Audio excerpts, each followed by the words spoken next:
Chapati.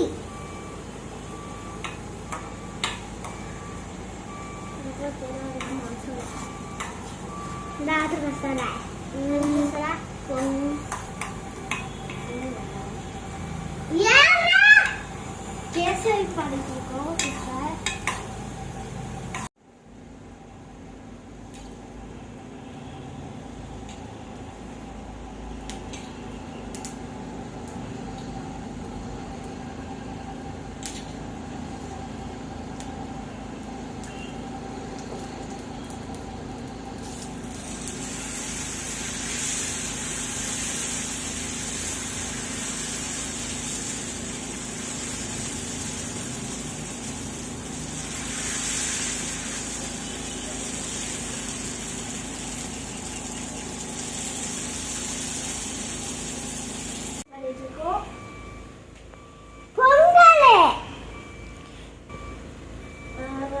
First நெய் ஊற்றி நெய் கொஞ்சம் நேரம் அடுப்பில் வச்சுக்கணும்.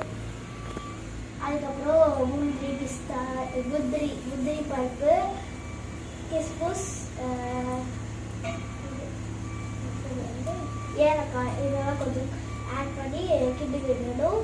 அடுத்து அதெல்லாம் கொஞ்சம் வதங்கவும் சர்க்கரை போட்டு கிண்டணும்.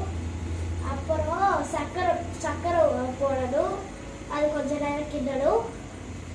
அதுக்கப்புறம் ஒரு 5-10 மினிட்ஸ் கழிச்சு பால் ஊற்றிருக்கோம். அதுதான் இப்போ இதாகிருக்கு. அது கொஞ்சம் கொதிக்கவும் ரவை போடணும். ரவை போட்டு கிண்டணும். அடுத்து